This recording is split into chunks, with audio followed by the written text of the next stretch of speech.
사업을 한 17년 정도 하다 보니까 뭐 별의별 일을 다 겪었죠. 코로나 이전에도 많았는데 뭐 소송도 한 6년 반으로 혼자 했고 진짜 끔찍했는데 그 뒤에 자리를 잡을 만하니까 공장에 불도 나고 그때 마침 코로나도 터지고 집회 금지였었는데 집회를 크게 한 적이 있어요. 신천지가 멀쩡하게 잘 다니던 직원이 신천지 신도였던 것 같아요. 그래서 집회 갔다 와서 뭐 콜록거리고 그러더니 그 친구가 어쨌든 뭐 조사를 받는 그런 과정 때문에 문제도 생겼었고 그 뒤에 또 직원이 회사 자료 가지고 나갔는데 그것까진 괜찮았는데 저희 이제 블로그 광고를 많이 했었어요. 저희가 직접 그 사진을 가지고선 저희 글을 똑같이 올려서 유사문서 이런 걸로 걸려서 블로그가 다 망가지는 일까지 생겼었죠. 그래서 암담했었죠. 저는 그때까지만 해도 왜 나한테만 이런 일이 생겨? 자꾸 나는 왜 이럴까? 진짜 안 좋은 생각도 했었는데 뭐 저는 지켜야 될 것도 있고 하니까 이겨내는 저만의 방법이 있었어요.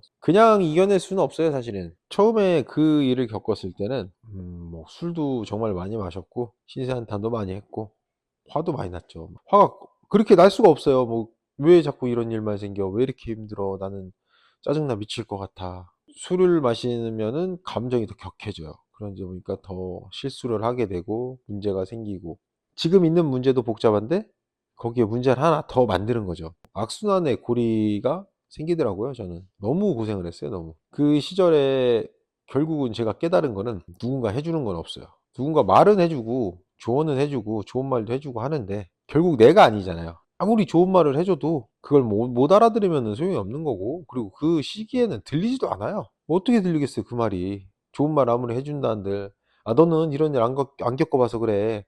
너는 이런 일 안 해봤잖아.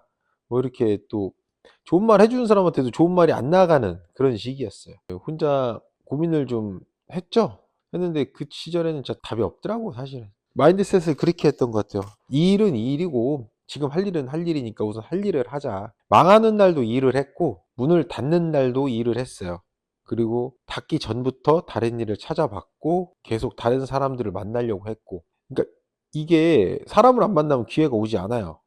혼자 앉아서 술만 마시고 "난 어떻게 이렇게 하면 큰일 났어. 나는 끝났어." 그러다가 그렇게 하다 보면 정말 끝나거든요. 근데 저는 아무렇지는 않지만 아무렇지도 않은 척하면서 일을 했죠. 일이 끝나고 나면 저녁에는 혼자 술 처먹고 누구랑 술 처먹고 화가 많이 나 있었어요. 근데 또 새벽에 5시 또 일어나서 일을 해요. 한 50평 정도 되던 사무실을 정리하고 정말 원룸? 방 하나에 거실 하나, 책상 2개랑 컴퓨터 2대 이 정도만 남겨서 갔어요. 거기서 새로운 시작을 한 거예요. 그래서 최대한 잡생각이 안 들게끔 했던 것 같아요. 나는 정말로 건물 짓는데 도움을 주는 사람이야 이런 마인드를 갖고 일을 하다 보니 내가 도움을 주려고 하루에 최소 300km 정도 운행을 했던 것 같아요.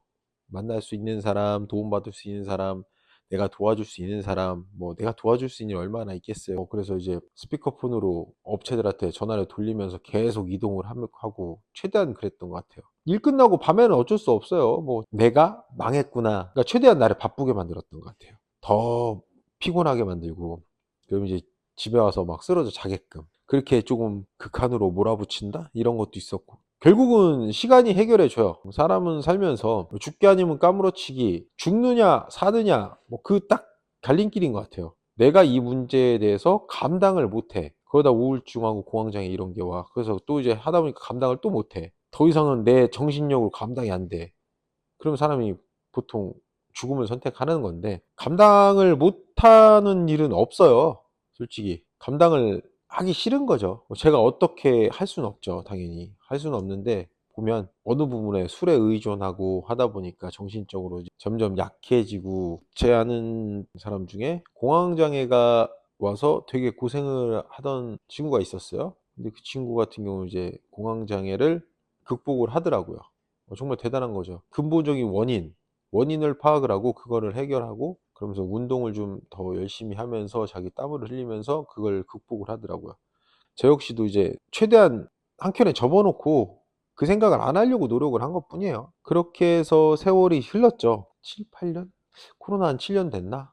지금 시간이 지나 보니 '아 내가 그때 참 잘했구나.' 그 힘듦, 아픔, 고통을 한켠으로 밀어 놓고 내 일을 했던 거 망한 건 망한 거고 할 수 있는 일을 해서 어차피 먹고는 살아야 되니까. 그때도 생활비 밀려서 못 줘본 적은 없던 것 같아요, 저는.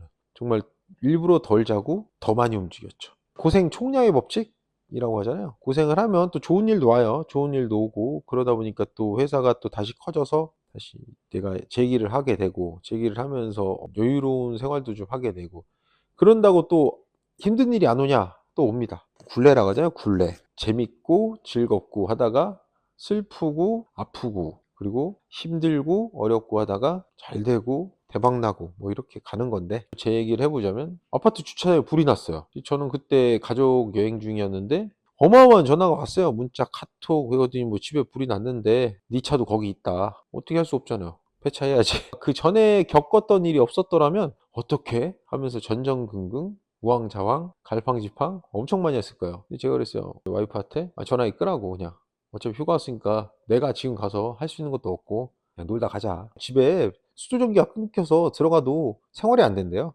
그래서 휴가 연장해서 그냥 동해안을 타고 돌아다녔던 것 같아요. 타고선 대구까지 갔다가 이제 복귀를 했는데, 그때도 그랬던 것 같아요. 그냥 한켠으로 놔뒀어요. 내가 지금 가서 해결을 할 수 있어. 내가 가야지만 해결돼. 그러면 무조건 가겠죠. 근데 그게 아니잖아요.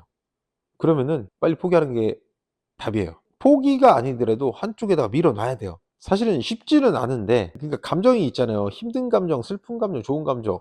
근데 나는 놀러 갔으니까 좋은 감정, 그냥 그 순간에만 집중을 해야 된다고 생각을 해요. 그래서 본의 아니게 휴가를 길게 갔죠. 그래서 또 이제 한 달 정도는 집에 못 갔던 것 같아요. 근데 저한테 그 사람들이 그러는 거예요. 야, 너는 니네 집에 불렀는데 뭐 이렇게 쿨하게 얘기해? 아, 그러게요. 근데 나는 나보다 고생하시는 분들도 있고 해서 난 다행이라고 생각해요. 나는 차 한 대 그냥 폐차했을 뿐이고 집 그냥 몇백만 원 주고 청소하면 되니까. 어떤 분들은 그 피해동에 계신 분들은 집에도 뭐 몇 달째 못 들어가고 집에 있는 직기부품 아무것도 못 쓴다고 하더라고요. 그 정도는 아니었으니까 난 감사한 거죠. 그냥 그런 순간 그냥 감사한 마음, 다행이다. 문득 생각이 드는 게, 아, 세상 이치는 다 정해져 있구나. 내가 아무리 발버둥 쳐도 안 될 건 안 되고 될 건 되고, 그렇다고 노력을 하지 말라는 얘기가 아니고 노력은 항상 필수예요.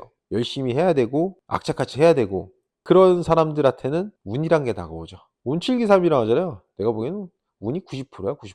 어떻게 마음을 먹냐에 따라서 그 운이 오냐 안 오냐도 정해지는 것 같고, 그 운이 왔을 때 잡을 수 있냐 못 잡냐도 진짜 내 마음가짐에 따라 틀린 거고. 저는 그런 말씀을 드리고 싶어요. 시련이 왔을 때는 그 시련 자체를 인정을 해야 된다. 내가 이거에 대해서 아, 난 진짜 나에게만 왜 이런 일이 생겨. 그렇게 계속 생각을 하다 보면 어느 순간에 그 시련한테 제가 잡아먹혀서 아무것도 못 하더라고요. 할 수도 없고 뭐 손발 다 묶였는데 무슨 일을 해요. 그러니까 이제 그 시련한테 잡아먹히지 않게 약간 이분화를 시켜야 돼요. 생각에 대한 이분화. 시련은 시련이고 나는 나. 그러니까 그 시련이 왔으니까 얘는 좀 너 기다려. 나는 내일 좀 해야 되니까. 우선 내일에 집중을 하고 사람을 더 만나고 내가 더 바쁘고 내가 더 힘들고 그러다 보면 기회도 올 것이며, 어느 순간 또 자리 잡아서 다른 세계가 나를 기다리고 있을 것이며, 저는 기다리고 있더라고요.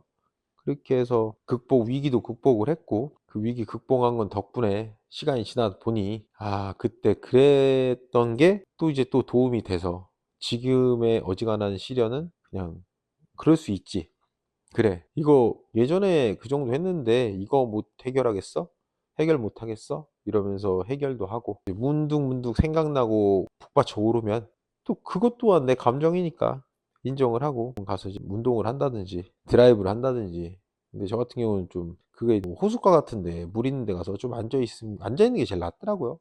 멍하니 앉아 있는 거. 멍하니 앉아 있다가 조금 걷다가 그냥 자기만의 성찰? 뭐 그것까지는 못 하는데 우선은 좀 하다 보면 좀 마음이 편안해지고 생각도 좀 정리가 되고 그렇게 되는 것 같습니다.